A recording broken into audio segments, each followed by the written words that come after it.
this parent I'm expected to be, this hetero marriage I'm expected to be in, this career I'm supposed to be building and return to work to, all of it is false.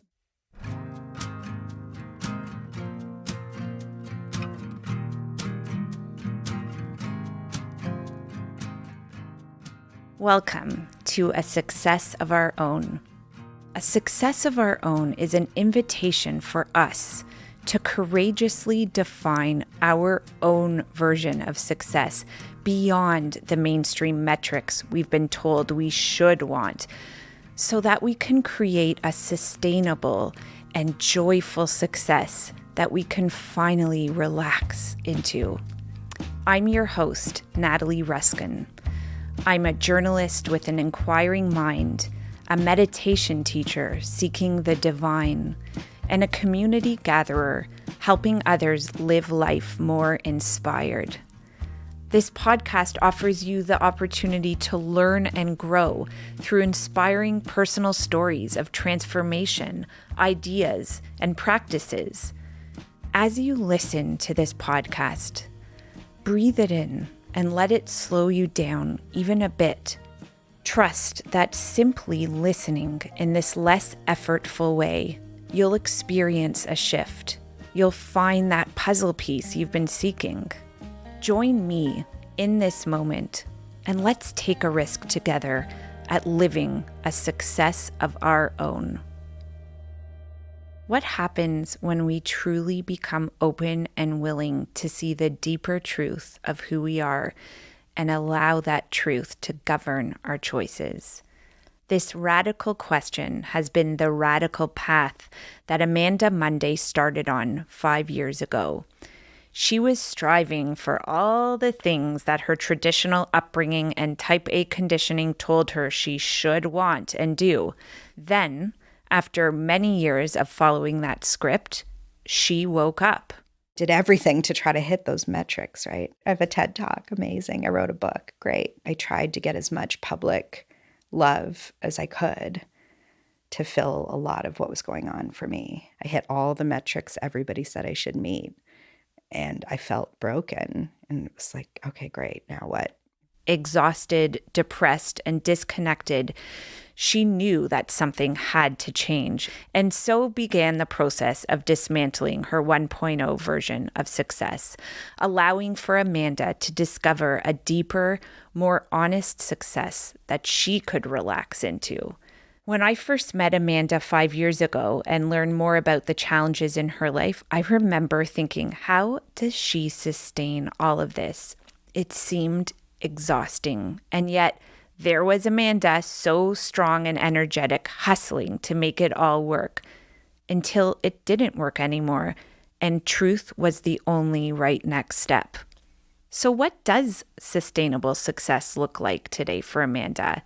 I want to ask her about that, and I want to hear what had to change for her to get to this place of simplified living.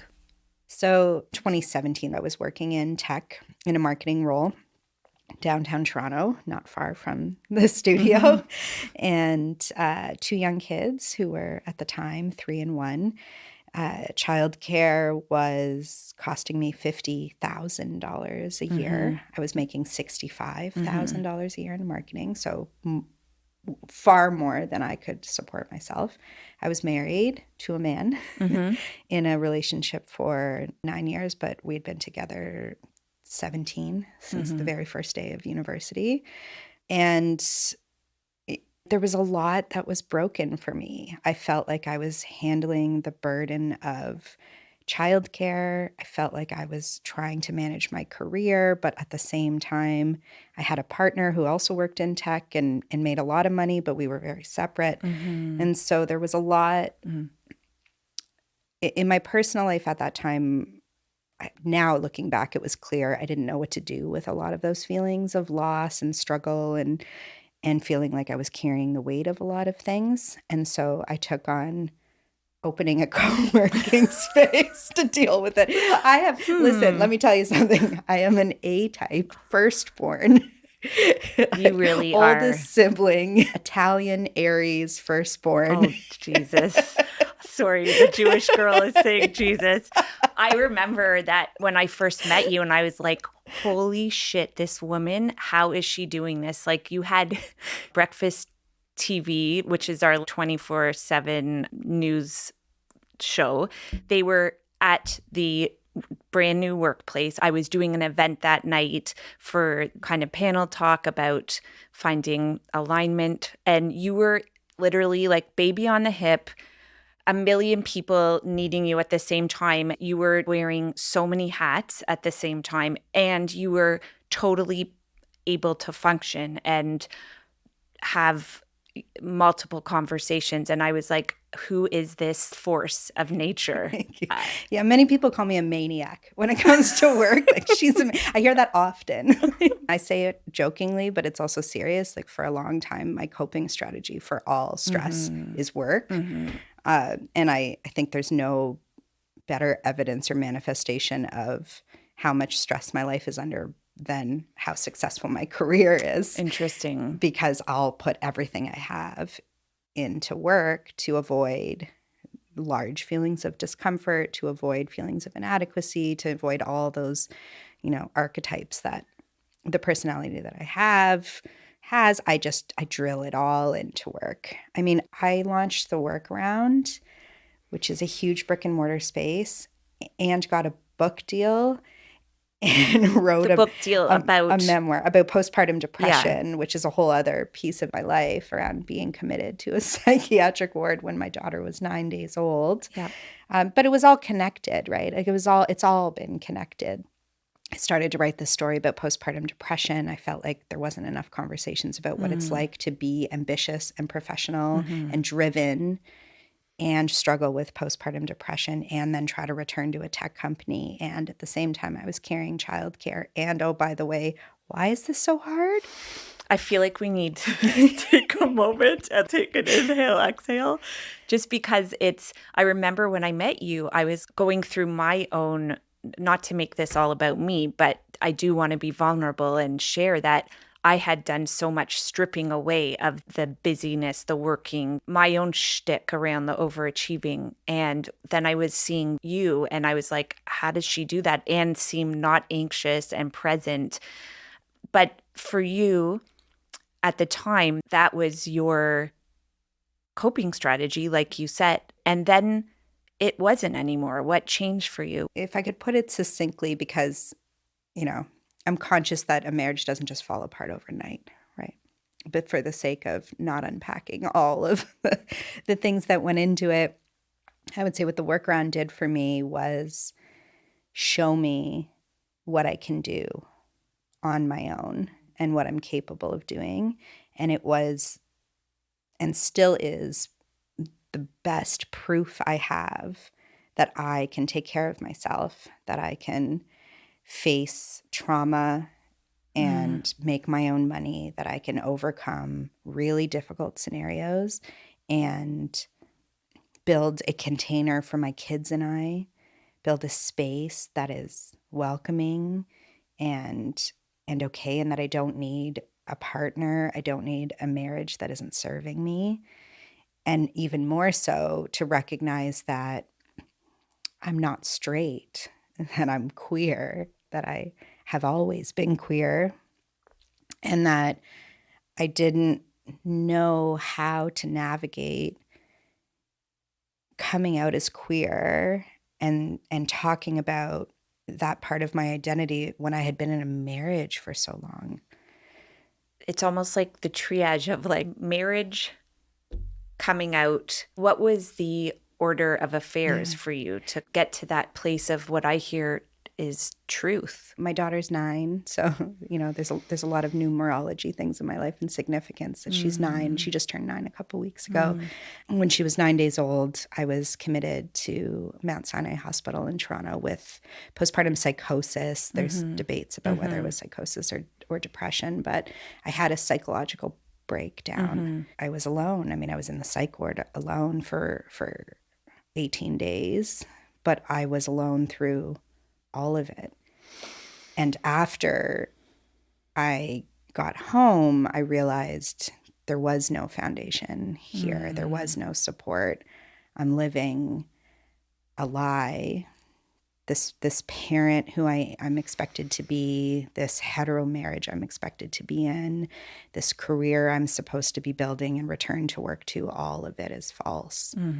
And so at the time, sleep deprivation was certainly a link to postpartum depression, but I also think it was the catalyst of the total unraveling of this persona I was living that wasn't me. So then there's a period between 2014 when my daughter was born through to 2018 when I opened the workaround, where it was just a lot of hanging on, just a lot of survival, a lot of planning, a lot of figuring out what I was going to do. When I opened the workaround, I didn't expect that my marriage would fall apart so quickly after. We got divorced in 2019, almost a year after I opened the workaround. But I knew I needed to start doing things for me. And I knew when the book came out and my ex refused to read even a draft of the manuscript. That was a pretty strong hint that there was something there. I had gone to a women's entrepreneurship retreat in California. I remember you telling me. It was all women and non-binary individuals. And I just remember feeling like, oh, I'm safe here. This is who I am. Also, nobody here really knows. They don't know the workaround. They don't even really know Toronto. They don't know who I am here. Maybe I'm gay. Wow. Had it ever crossed your mind before then? I know it's such a loaded question. I mean, it's such a big thing to say. Like, I had relationships that were queer in university. Yeah. I also met my ex the very first day of university. Wow. When I told him and came out, the very first thing out of his mouth was, I always knew you would leave me for a woman. Oh my God. It was the very first thing he said.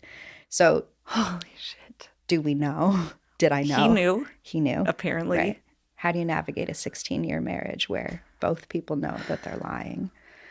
The premise of this podcast for me was to have conversations with people who have gone through some version of transformation from what they thought they needed to be to feel successful and how they thought they needed to evaluate their success, transforming from that to something that was much more honest and true for them. Yeah. I'm curious to hear from you. Is there a turning point? You shared that moment where you got clear that you're gay. Was there a moment for you when you remember the shift from that Mount Sinai flashback of I have no foundation to I'm okay, I'm supported? Yeah, being in California with 200 badass women, amazing. And like these were like, they are, like it was Sally Krawcheck, it was like major CEOs and very successful women. Everybody was solo. There weren't, partners and kids. It was a business retreat, but it was done in such a radical way. I remember thinking, I'm here. I'm in the fucking woods. My business is running by itself. My kids are with somebody else. They can't reach me unless there's an urgent emergency. I have to accept that it's okay. Everything is okay. It's stable at home. What do I need? And it really became, well, I've burnt a lot of other things down in my life. What else can go? Another? My marriage was the next one. So it was really, I came home and like within 4 months we were separated. And that was the big unraveling of my personal life, of coming out. You mentioned how when you started the workaround, like it was everything personally, professionally, policy. What was the wish, the dream of the workaround, and how did you know it was time to close it? So the workaround is a proof of concept. It's by definition a temporary solution. It's a workaround, right? Everybody has always said to me, the name is so great. So good. And I've said, yeah, because it's working around your kids. It's also a workaround to an urgent problem, childcare in Toronto at the time, 3-year-long wait lists. $2,000 a month per kid Yep. for infant care. I remember. Like, it was a crisis. And at the same time, everybody's saying, pay equity for women, and let's talk about diversity in tech, and let's talk about salaries. And I thought, I don't want to talk about any of that shit because I have to get a daycare spot.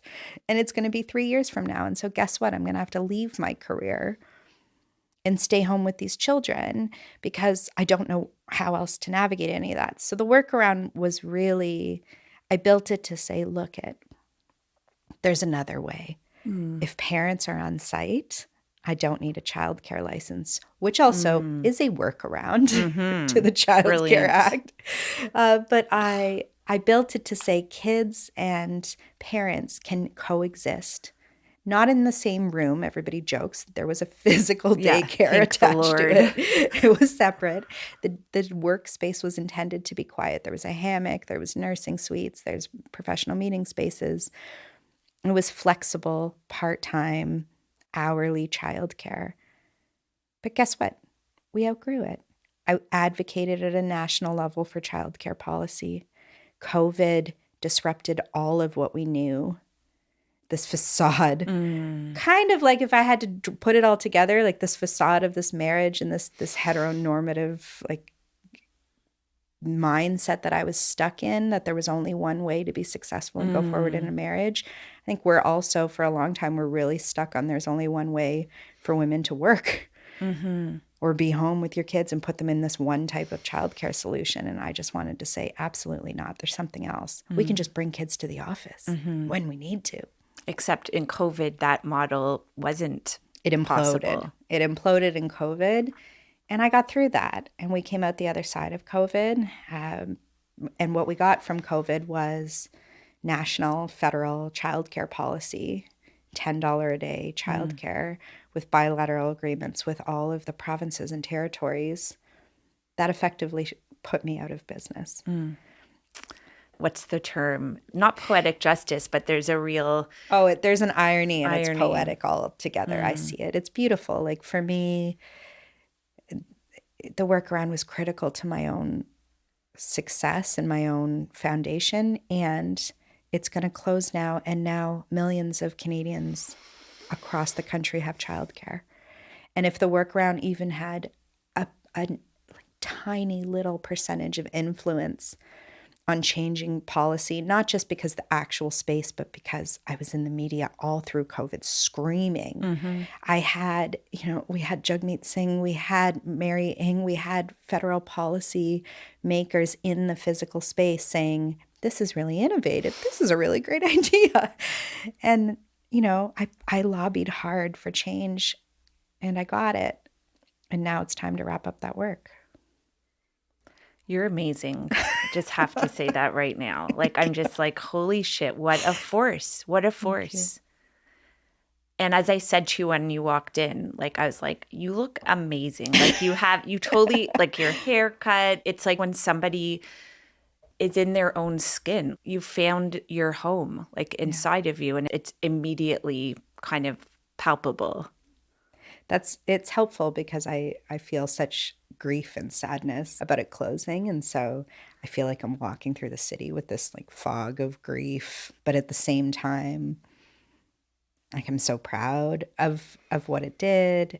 Everybody said, like, thank you. You can rest now. Are you resting? No, I got another job. No, I can't. I mean,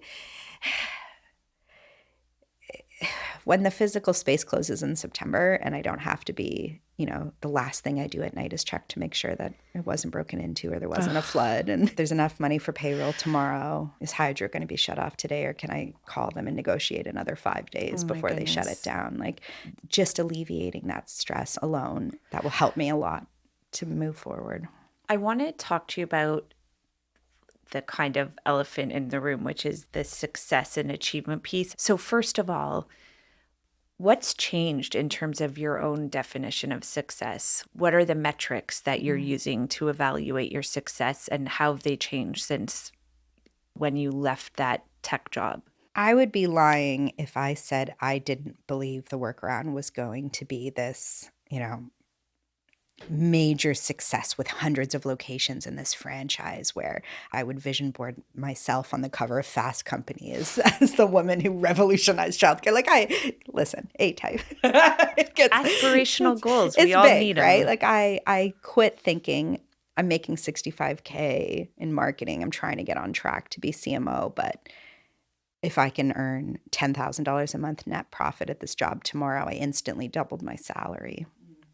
And so in the beginning, there were policy goals that I was looking at, but it was definitely financially driven.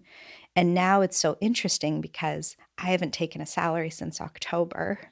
Yeah. It's July, almost a year. I'm a single parent of 2 kids living in one of, if not the most expensive city in this country. I have survived on debt and spousal support and just collecting whatever I could here and there to get enough money to move on. And yet I'm closing my business saying I see it as nothing but a success. So I've had to really reconcile with, what does success look like? What does accomplishments, what does that mean? What do accolades mean, right? What does all of that mean for me? Now, when I think about what do I want to be present with my children. I would like a relationship that feels equal and equitable and passionate and romantic and all those good things I don't have and didn't have for so long. I want connected time with my friends. I want to not be scrounging and debating about whether or not I should buy the kids clothes. I'm far less interested in public notoriety. Let's be real, those things don't necessarily turn into cash in any real way. Great. I have a TED Talk. Amazing. I wrote a book. Great. None of those things turned into money. Yet.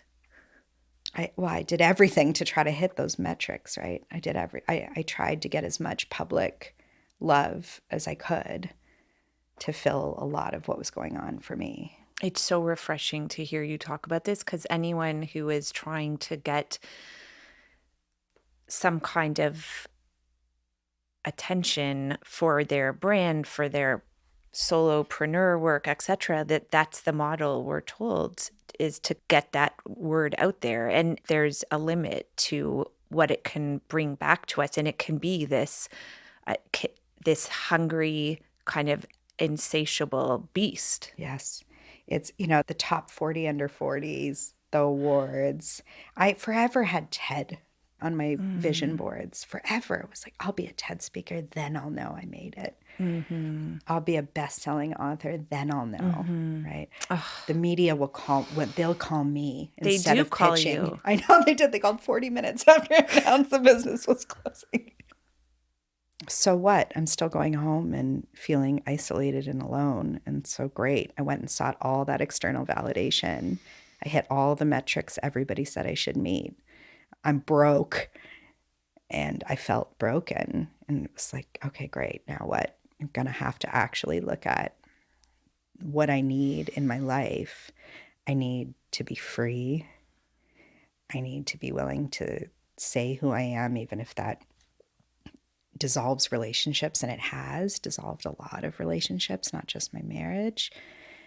I had to say that this business doesn't serve me anymore and we're closing it.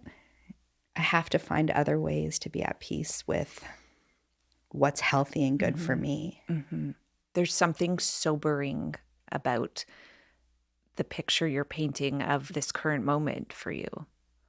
I see a lot of hope in moving forward truly on my own terms, right? And I know that's cliche in some ways, so I'm like hesitant how I say it, but really it's like I'm not striving for some big professional achievement. I'm still very much interested in change, and I'm pretty smart. I can see places where work needs to be done, and I'd like to do that work.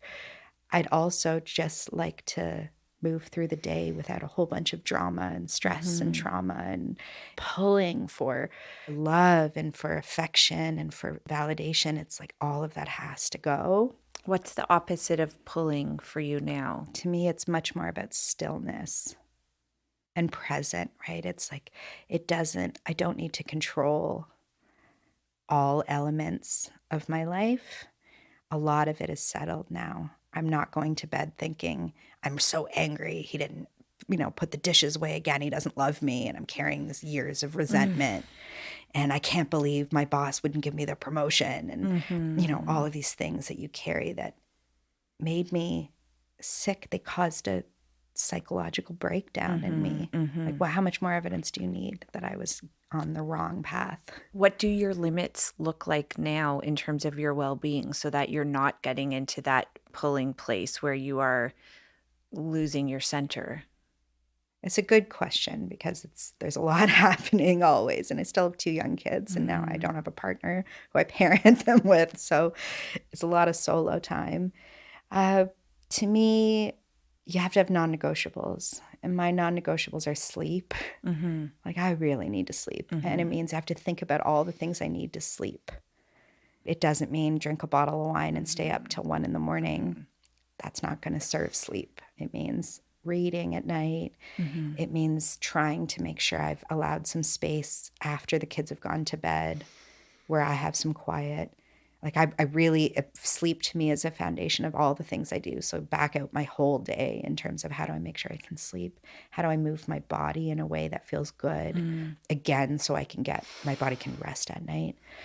I need good connected conversations like this one and with my friends. And so I really try to make sure I'm doing the work to stay connected with my friends, go out to dinner, show up for them when they need it. And work has to have a limit.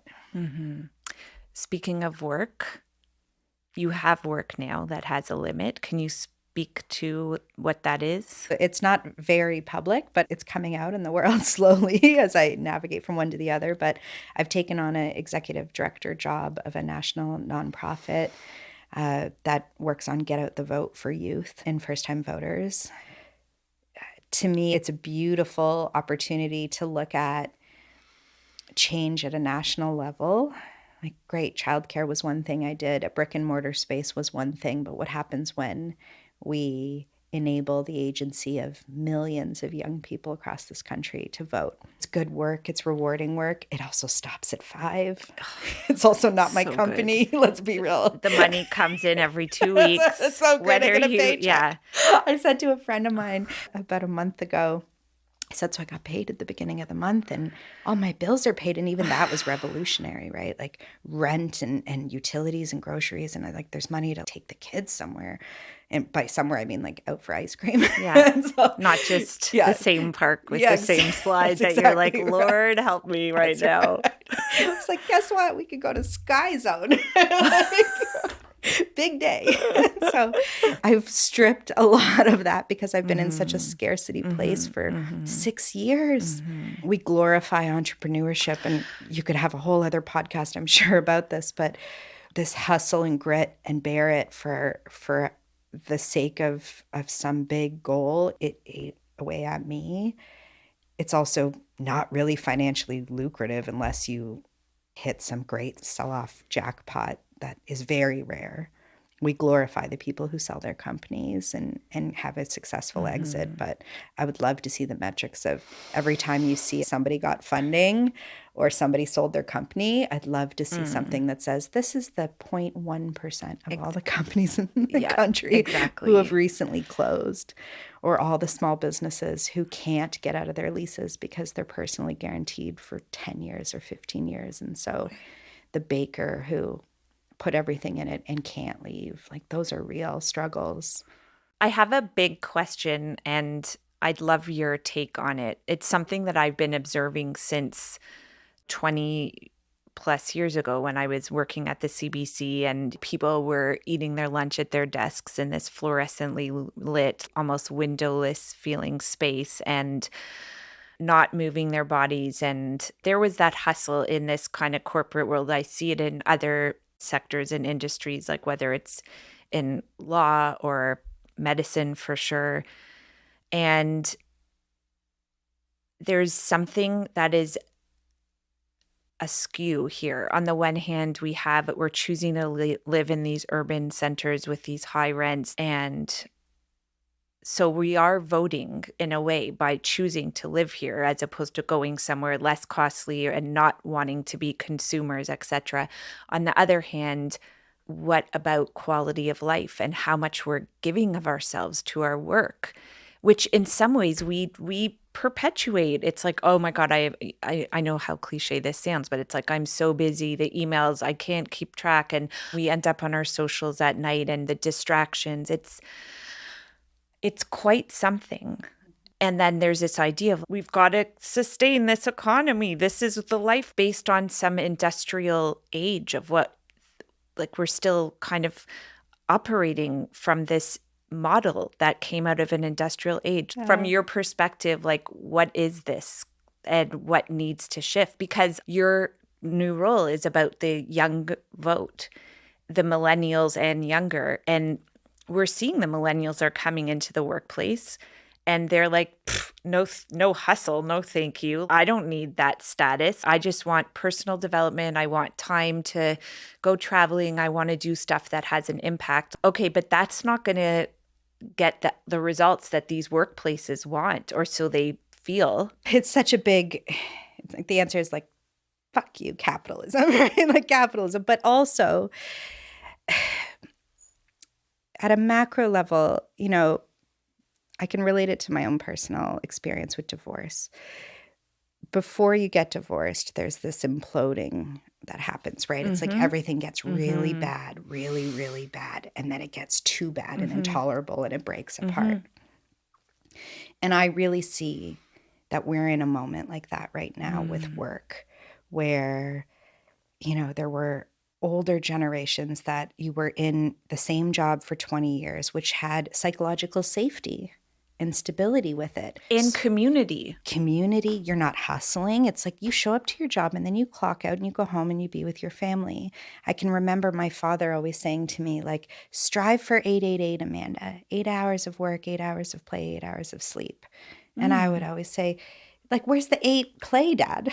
And it's like 16 work. He was right that there was more of a balanced nature to work, that we've been put into this tension of huge economic crises, huge imbalance and really imbalanced, inequitable distributions of wealth, which put all of this pressure on us to work just to stay alive. At the same time, we've been glorifying professional success. That's what you were raised on. That's what I was raised on. It's what we were all taught to do, and go to university and then get the best job you can and get a promotion and work and work and work and hit Retire. some metrics. Yeah. And like just hit like next one, ladder climb.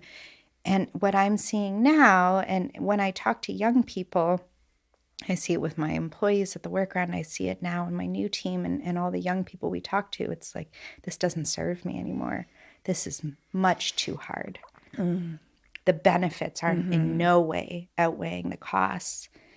And so we look to soothe with vices.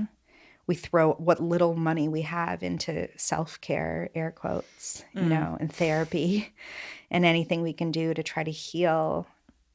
I do, from an optimistic side, think it's going to come to a head. And I think that falls out many different ways. General strikes and like mass unemployment. It also maybe is a little subtler than that. But I think what we'll see is leadership shifts. And as we have new leaders who see different ways of working, I'm optimistic and hopeful that trickles down to the ways that we work. I would love to see things like 4-day work weeks, shorter work days. We need those things. I think back to that description you shared of how there's just this freedom for you right now in knowing that you are not having to wear a mask, not having to be someone you're not, and that there's this sense of like, I'm living my life the way I want, that the way that feels true for me. And there's a feminine energy to that, which is available for men. I have to say that every time. It's not proprietary to women, but it's that concept of being the change and embodying that freedom, not from a performative striving, everybody's got to know this and everyone has to do this and this is the way it's done. But I'm healing myself, and by virtue of that, I'm healing my world. What's the antidote, or what is the solution to this, to allowing for this imploding? And it sounds like it's being that change, making those difficult choices of, I'm putting sleep as my priority. I'm putting connection with friends, time with my kids. I don't know if I'll be able to do all the things with my kids at the same time, but the striving and efforting to have that is no longer king for me, so to speak. Yeah. One of the ways I like to think about it, and my very best friend in the world has said this to me more times than I can tell you, because listen, dating in your 40s is hard. I got to coach you around this hard stuff. Okay, we're good. We got to work on that. It's a whole thing. And what they say to me is like, what if it was easy? Yes, exactly. What if it was easy? And I always have to come back to that in so many different areas of my life, work included, right?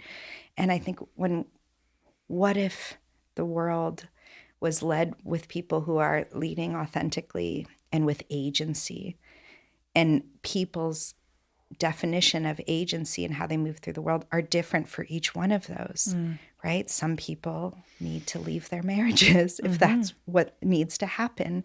Some people need new, different transitions that are who they are as a person. Some people contribute in ways that are not financial, monetary, and that's as important as the person who goes and brings the money to support the family, etc. That's right. We need collective care instead of individual care. What if we value those things differently? If we go back and return to community and have agency and celebrate the way each one of us moves through the world, I think it unlocks a lot for us when we stop trying to people please, when we stop looking at definitions of success that aren't core to who we are. And that's really hard. We want to measure against something and say, am I safe? Am I good? Am I validated? It's a total evolved psychological mechanism, right? It's a very left brain way of trying to make sense and analyze data. Yeah. How do I make sure that I'm safe and taken care of and have all of my needs met and still go against what I'm being told is right and good and the right path? That work is hard. And I think seeing examples, having conversations like this of people who are figuring out how to live their authentic lives for them and not for other people, it leads the way to say, okay, this old model, it doesn't work for me. It's not serving me. Let's go to something else. And then we can't vilify people who say the model of who I was doesn't serve me anymore. I need something else. We celebrate that, right? You are a beautiful work in progress in that you are embodying what it looks like to move closer and closer to what's true. And that means being an example of, in some ways, living in uncertainty. Yeah, living with, my therapist will tell you, living with discomfort, living with uncertainty, living with ambiguity. I mean, listen, the A-types, A-pluses of the world don't like it. Oh my God, I'm the triple A too. Aries, A-type, A+. It's such a triple A. Firstborn, we don't like uncertainty. We like to control. We like to measure. We like to be rewarded. And it's a practice to say it's uncomfortable, but I'm going to just tolerate it a little bit more today than I did yesterday. And I'm tired today from all that tolerating. So now I'm going to take a rest and I'm going to sleep. We'll try again tomorrow. Yes. Thank you for that beautiful wisdom to leave us with, Amanda. It's so great to see you again and be with you again in this way. And hopefully it won't be another 5 years before we have the conversation. No matter what, we should check in 5 years just to see what the transformation looks Who like. knows what's going to be happening? I'm very excited about who knows where it could be if you look at where it was 5 years ago. Big changes.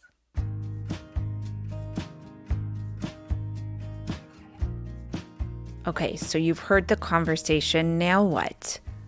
I got you. I'm here. I'm here to support you beyond just the episode. So check out my website. I've got some practical guides and worksheets. Yep, there's worksheets there to help you create some of the changes you want to see in your life. You can find all of that at natalieruskin.com. That's natalieruskin.com. I want this podcast to be successful. And on the topic of success, one of my metrics of success is to share this message with those who may benefit most from hearing it. So if you feel inspired by what you've heard here, like it. Or if a friend or colleague comes to mind, share it with them. And I'd love to hear from you. What topics, what themes around success would you like to hear more on? Send me a note. I'm at Natalie@natalieruskin.com.